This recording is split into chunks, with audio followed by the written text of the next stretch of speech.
Hi guys, naghahanap ba kayo ng mura at masarap na kainan? May only soup, only gravy, and only rice ka na nga dyan. At nag-order nga pala ako din ng porterhouse sa halagang 150 pesos. At sa boyfriend ko naman, el liempo steak sa halagang 105. At only soup na nga rin pala yan. At kita-kita nyo nga naman talaga, napakasulit nga talaga ng karne nila dito. At ito na nga pala guys, kakain na nga muna ako dyan.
Dito nga lang din pala matatagpuan sa Dimasalang Road diretso hanggang sa makita nyo na nga itong Eco Steak.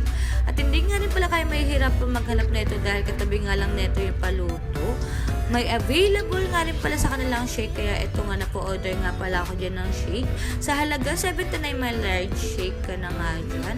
At syempre napapasarap nga dyan yung kain ko kaya nga ito nga may nag-aabutan nga ng kanin.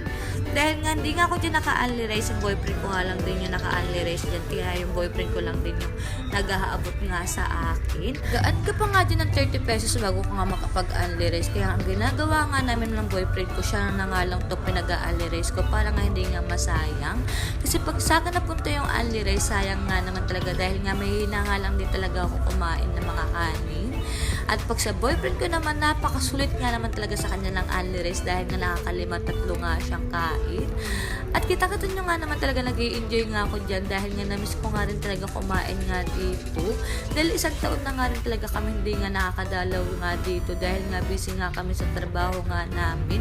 Dahil nga dati nga pagka wala nga kami trabaho, dito nga talaga kami kumakain. Dahil napakasarap at napakasulit nga talaga dito. At yun nga lang guys, thank you for watching. Sana po nag-enjoy kayo. God bless to all.